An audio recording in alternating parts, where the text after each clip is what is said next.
We came back in the summer of 1986 and literally re-explored it. It was an amazing series of expedition, or series of dives. And we went and we documented the Titanic.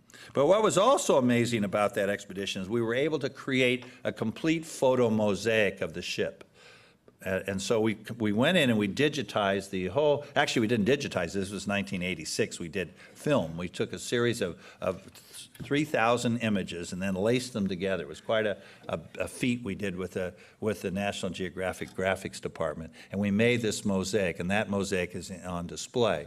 We then, to me, this was the most powerful image. This was, to me, what set the tone for our expedition, was when we, when you're down there and you're photographing the bow and you're photographing the stern and you're photographing the boilers and everything's gigantic.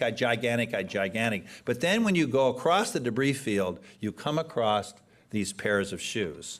And this is where people forget that after the Titanic crashed to the bottom, about a half an hour later, all the people that were in the water were freezing to death. It took about 30 minutes to die in that cold water, and those that didn't have life jackets then came raining down. Hundreds and hundreds of bodies came like rain and landed all across the debris field of the Titanic.